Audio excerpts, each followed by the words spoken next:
What's up, y'all? It's Mel. Back with another eating chat on the solo dolo. Keisha not feeling well, so in order to be able to put out a video, I had to go ahead on and do it myself. Which no worries, no worries. We gonna get through this. I know y'all gonna say I'm low. I am low, but I gotta. I'm working on it. But Mel, you've been working on it for as long as y'all been on YouTube. It is what it is. Uh, as I was saying before, this is a walk in the fat woman's shoes. Tonight, eating chat, I made spaghetti and meat sauce. Um, we drinking on that good old. No, I'm not. I'm right now. I just have a cup of ice. But if need be, I will get what I want to drink. But I normally don't drink something, so I'm good. Big Gurt is not here, but she will not do anything for you in a crisis. Don't believe the hype. All she can provide for you is an ice cold drink. The only way she will be saving you in a crisis is if you are crawling through the desert dragging Big Gurt and you're extremely thirsty. But she's not big enough to last long enough. So moving right along.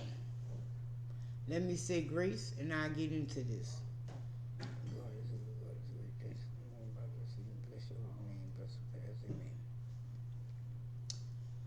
Since I'm by myself, ain't got nobody to throw comments and ideas off of, I don't know what I'm going to talk about. Oh, today is our oldest's birthday.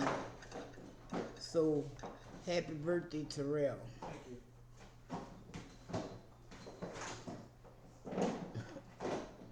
You welcome. I think Keisha feels how I look.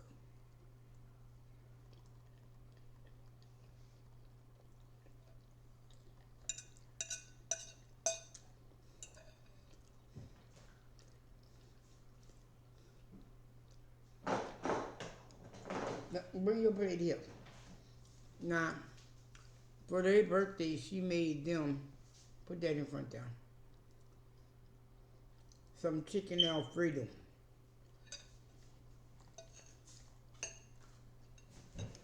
I don't know if you all know, I'm not an Alfredo fan. But as on top of that, I was not letting my ground meat go bad.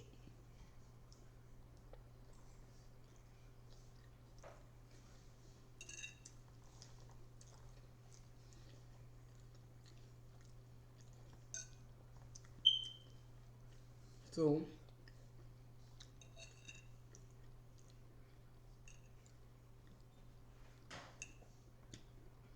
this is what I cooked while she was cooking Alfredo.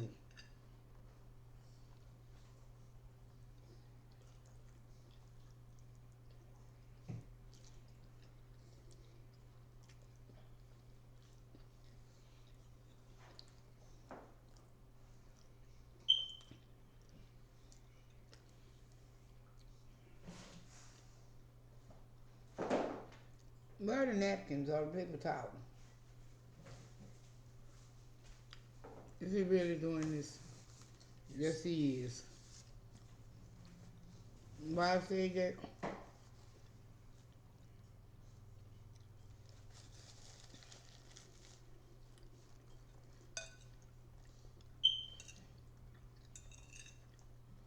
Lonzo didn't even stay 24 hours this weekend.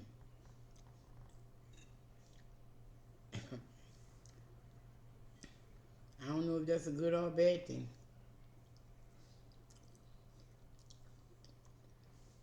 I wonder.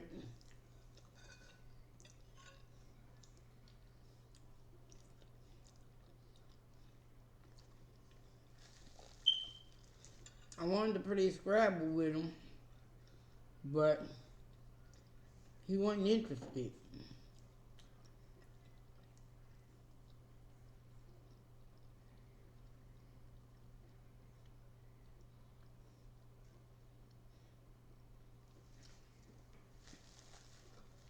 So we ain't play Scrabble this weekend. He came in with some,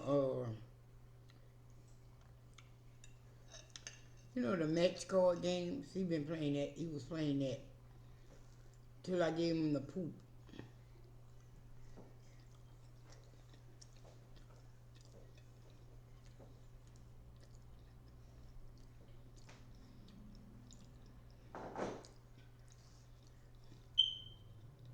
What's that card game called? That I was playing when you gotta match the card. I forgot. Let me think about that. It does have a technical name.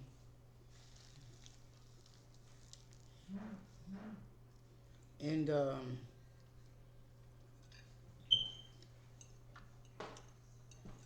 cousin Enrique came over.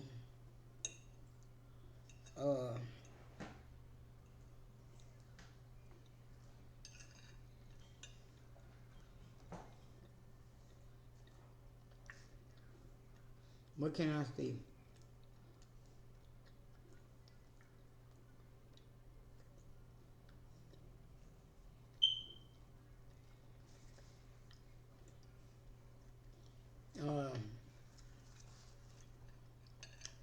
We was just spending a little whatever, I guess.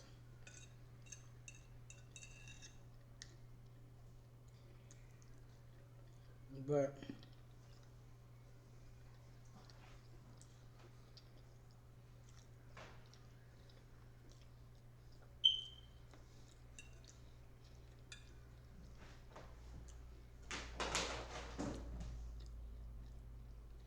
even though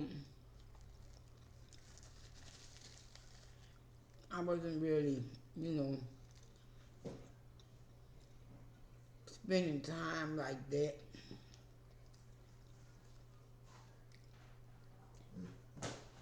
I felt a little insulted.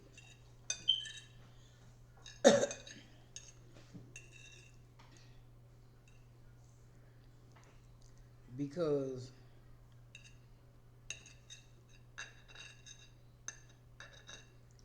this motherfucker brought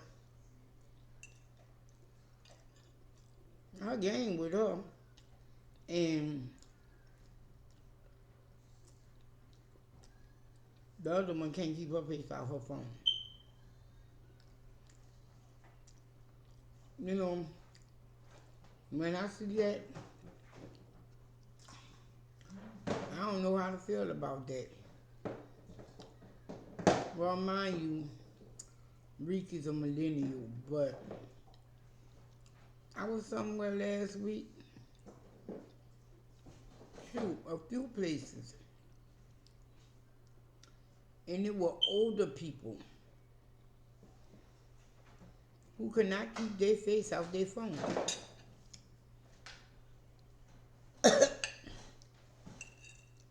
This man was walking down the street.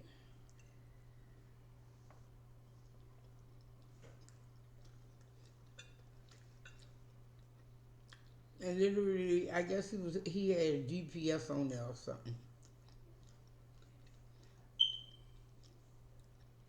He was literally looking at his phone as he was walking. Then, yesterday on the bus, when I say older lady, she was older. And she was showing me YouTube videos on. I said, "Oh, you like dogs?" I said, "You got one?" She went, "No." I was like, "Well, why you watch all these dogs?" She said she like to see how big they can get. Okay, I guess.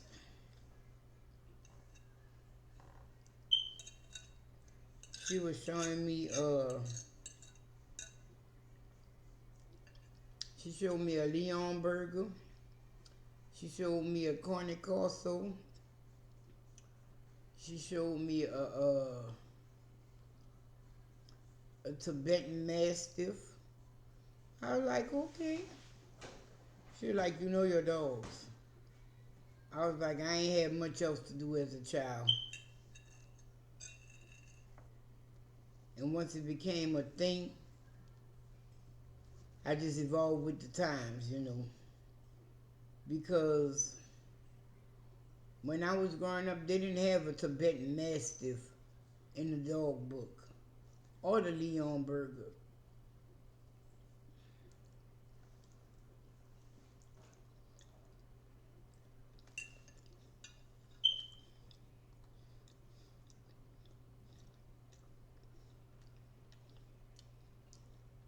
Then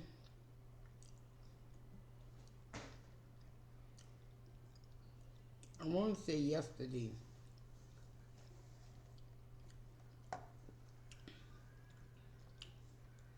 I was reading about Rope Daddy. That's the bloodline of a French bulldog.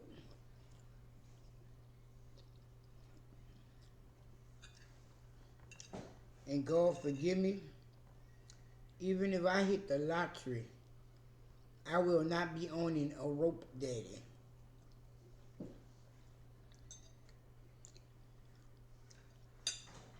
They say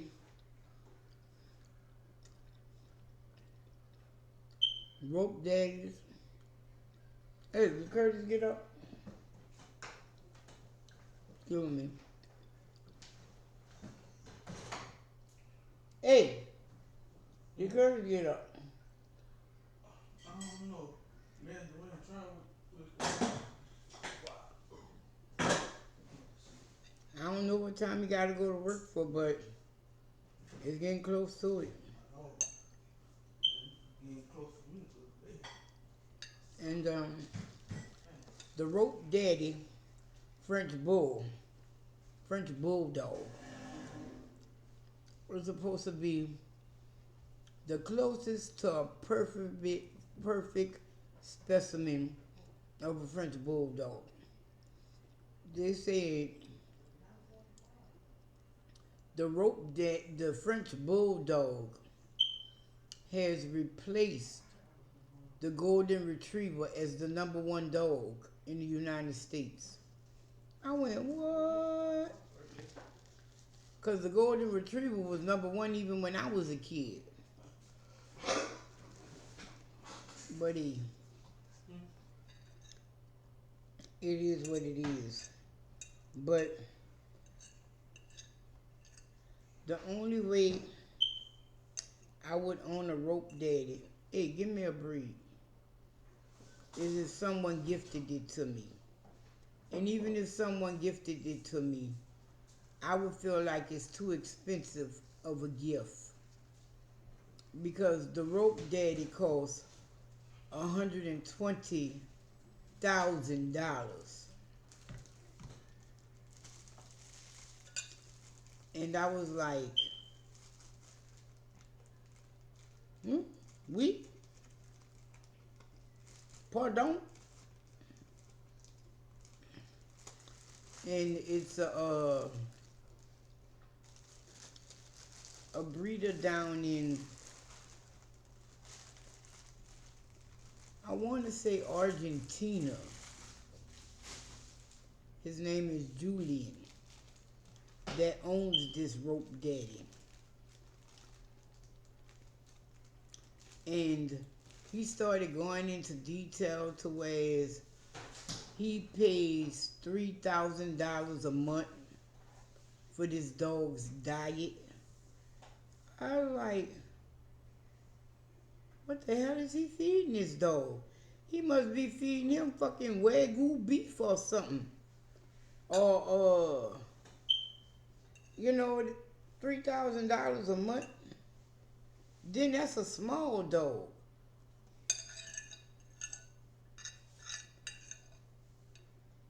And I just don't see it.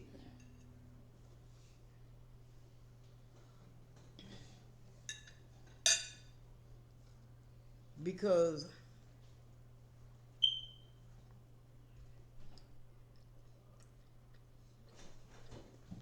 he's small enough, you can feed him 2 leg quarters and a couple of some rice every day, and he good. But he said he spend that much on the dog's diet so he can maintain his perfect specimen.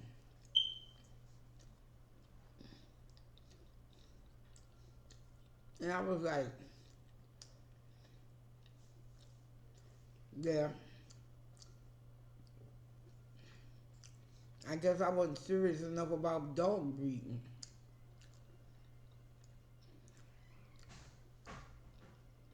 You know, when I was breeding dogs, I used to feed them a stove brand, but a good brand of dog food. And I give them raw meat every now and then. And y'all, this French Bulldog is not the French Bulldog we've come to know and love. You know, it's fluffy.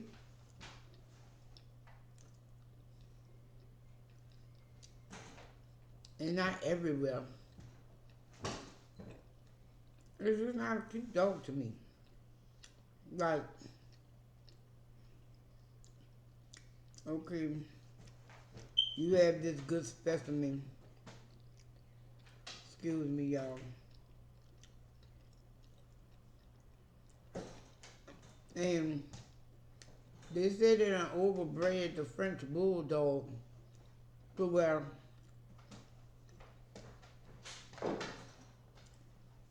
now it's starting to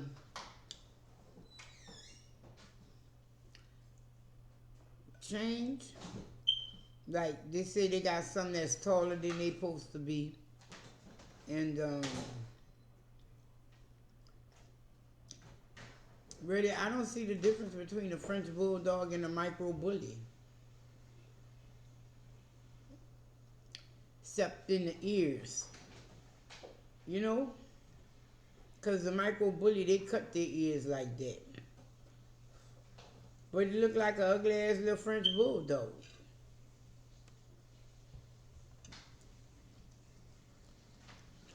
And ain't no way.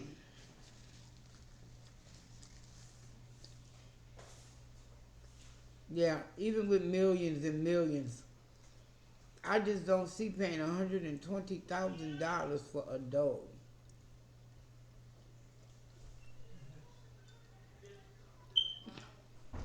And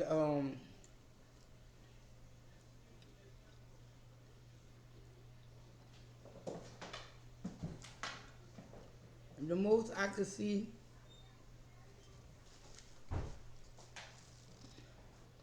paying for a dog, if I had money,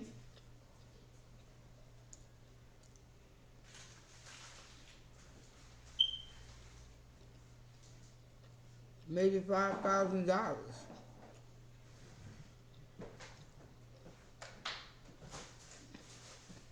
And yo,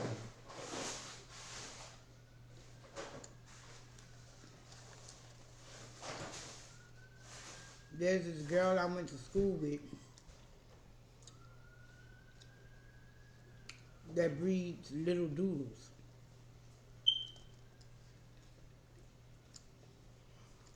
She got a full-size poodle, but her main thing is doodles. So she got Cavipoos and golden doodles and you know, and yo, she want $2,200 for them little dogs.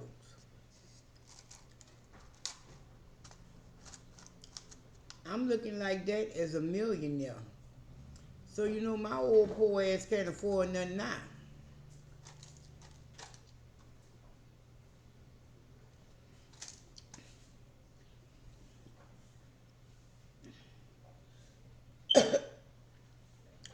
I was like, all right, you and your doodles. But now she's added French bulldogs to her line. So I'm gonna see what she want for them. But I know she gonna want 2,500 to 3,000 for that price.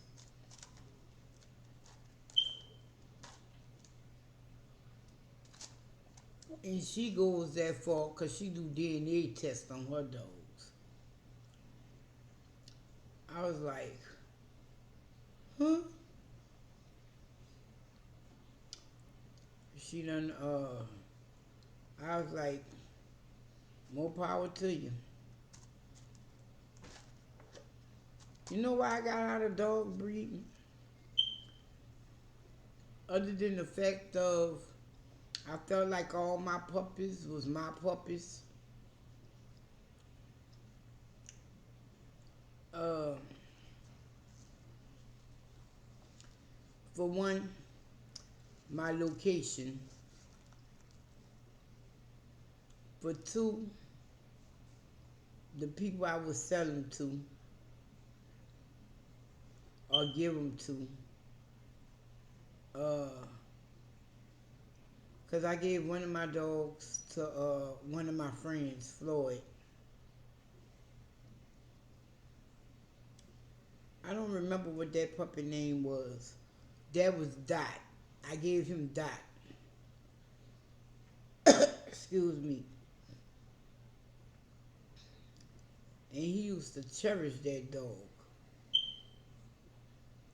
Because like I told my son,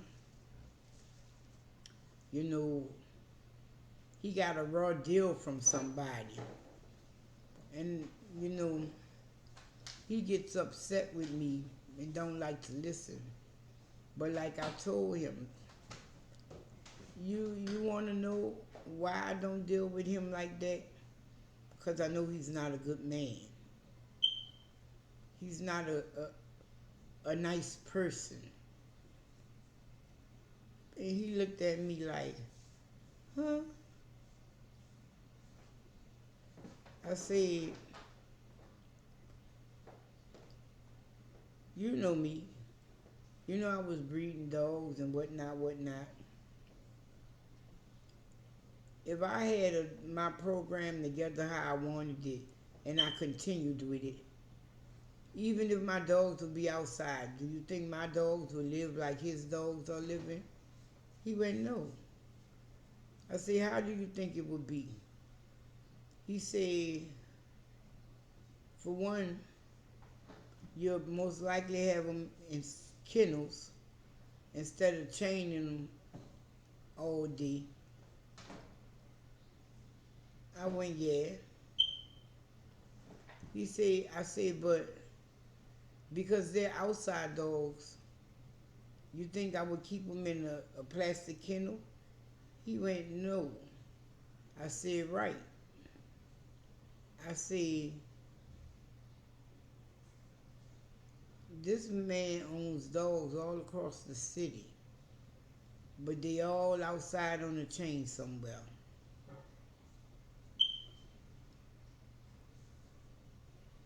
He was like,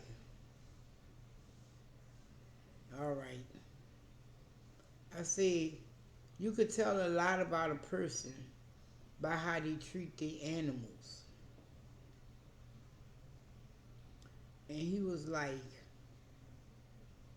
that's how he looked at me. That's why I started running it down to him about, you know, how the animals were kept and whatnot. And he was like, hmm.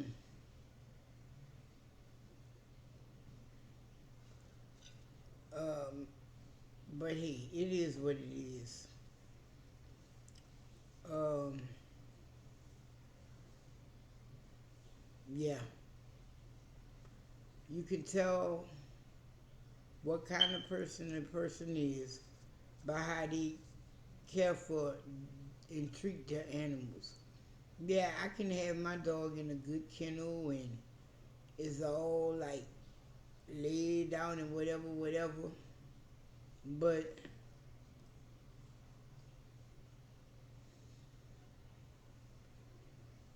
if I'm setting myself up for failure, so to speak, why do it? Then, like I told him, I was like, and I'm moving right along. Forget the treatment. Do you think he's giving and selling his dogs to good people? You've met a few. He was like, no. And that's the part that made me stop breeding dogs. Because I could not ensure that they would treat them like I treat them. That's like I gave one away to my neighbor's little nephew, his little grandson for his birthday. And they used to always come there complaining, whenever I see him. Old Pumpkin did this, old Pumpkin did that. I said, didn't I tell you before I gave her to you? You're gonna have to keep an eye on her, cause she wild. I said, didn't I tell you was gonna have to take time and train him? I told the mother and the son that. Because once he was like, yeah, I want her. I said, see if your mama let you have him. I said, and when she said, yeah, bring her down here. So he brought her, and like I told her mama, you're going to have to train this dog. Because boy, Pumpkin was something else, y'all. Pumpkin used to get out the kennel and do all kind of this little devious stuff. And, they already were housebroken. They knew sit and come here. But they needed more training than that. And like I told that woman, I said, you're going to have to train her. Man, when they would leave and go somewhere, they would just close Pumpkin in her sunroom because it was his dog. They ain't have no kennel for her, none of that. Pumpkin used to tear up the little boy room, and they was mad with me. And I'm like,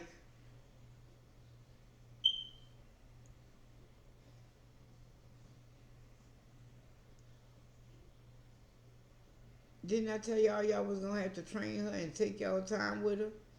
Didn't I tell you you're going to have to set up situations and be there to stop her?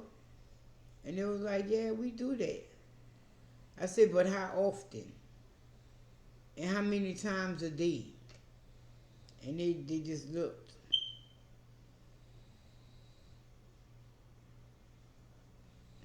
Then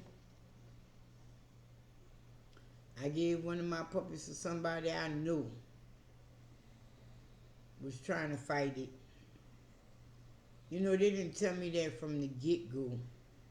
But he was too old when I gave him to them to like cut his ears. They still went on ahead and tried to get that done, which is crazy.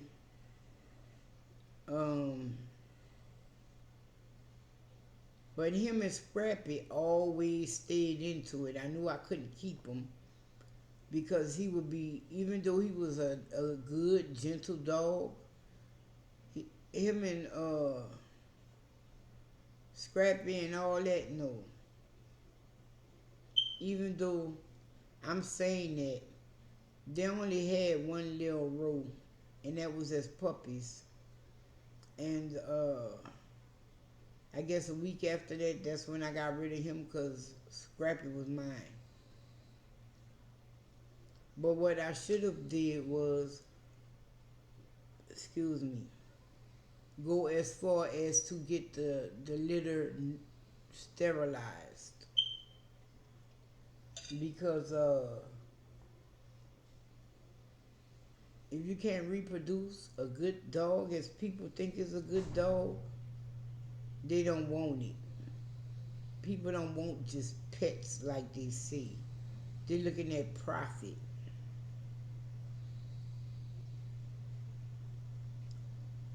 But a lot of them got some good, decent homes, like Ugly. Um,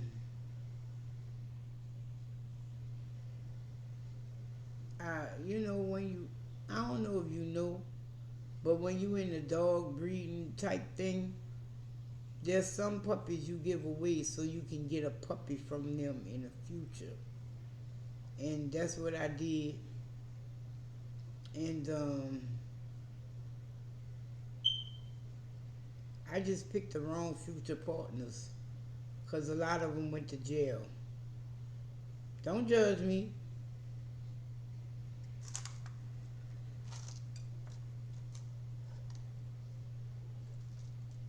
But y'all, I'm finished eating. I ain't finished talking. I could probably talk all night, but y'all gonna be like, "You so low, man. What are you saying?" I just came out here to give y'all a little video. Thank y'all for watching. Y'all be blessed. Y'all stay safe. Y'all have a good week. Till next time, y'all. Peace, love, and hair grease. And I'm out. I know that's not the outro for a walk in the fat woman's shoes, but I gotta do what I gotta do. Peace.